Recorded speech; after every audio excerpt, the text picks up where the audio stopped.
ज्योतिषीय रूप में यदि हम देखें तो शैलपुत्री जैसी माता है हमारी, तो ये पहले दिन होती हैं, हमें संपन्नता देती हैं, बहुत सरल होती हैं और ये हमको हमारे स्वास्थ्य को भी ठीक रखती हैं, हमारे हमको सद्बुद्धि देती हैं, जस्ट लाइक माता सरस्वती की तरह, है ना? सौम्य रूप इनका रहता है और कहीं न कहीं हमें तार्किकता और बौद्धिक शक्ति प्रदान करती है।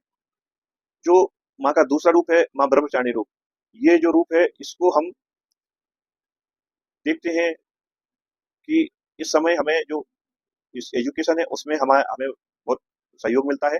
हमारी नई-नई जो सोच है, सोच शक्ति है, उसमें माता रानी ब्रह्मचारिणी हमको सहयोग करती हैं और ज्योतिषीय उससे देखें हम तो कहीं न कहीं ये माता रानी जो है हमारे राहु को कंट्रोल करती है ना? सरस्वती का स्वरूप हम कहते हैं इनको, सौम्य रूप रहता है।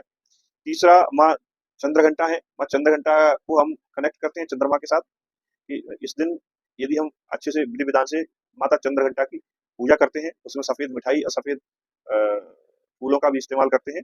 ये माता रानी हमारे मन को शांत करती हैं, यदि मन में कोई डिप्रेशन है, तनाव है, फ्रस्ट्रेशन है, सिज़ोफ्रेनिक है, नेगेटिविटी आ रही है, इस सब को कंट्रोल करने का काम करती है। ठीक है?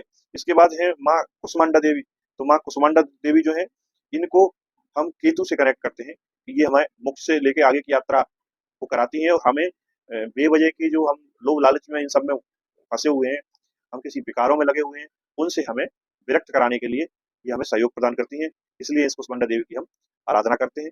उसके बाद माँ स्कंद माता हैं, इनको यदि हम ज्योतिषीय हिसाब से देखें, तो सूर्य का प्रतीक ये रहती हैं, हमारे सूर्य ग्रह से इनका कनेक्शन होता है और कहीं न कहीं ये हमें संतान सुख देने में, बुद्धि और ज्ञान देने में इनका बड़ा रोल है, हमारा ऑरा डेवलप करने में, नेम-फेम हमें देने में, समाज में हमारी पहचान बनाने में, माँ स्कंद माता का बहुत बड़ा स्वरूप रहता है।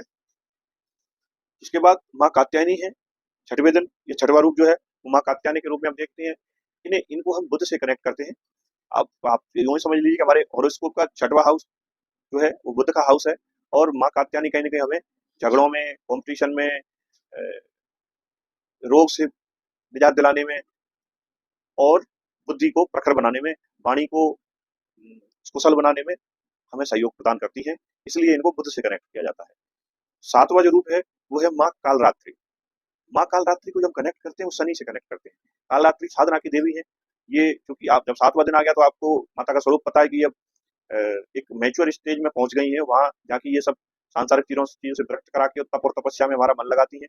हमको बताती हैं कि आपको कैसे अपने कुकर्म यदि आपने कुछ किए हैं तो उनके लिए पश्चाताप करना है और सत्कर्म करके आपको मोक्ष की तरफ बढ़ना है ना? तो ये इनको हम शनि से देखते हैं, न्याय की और दंड की देवी हैं।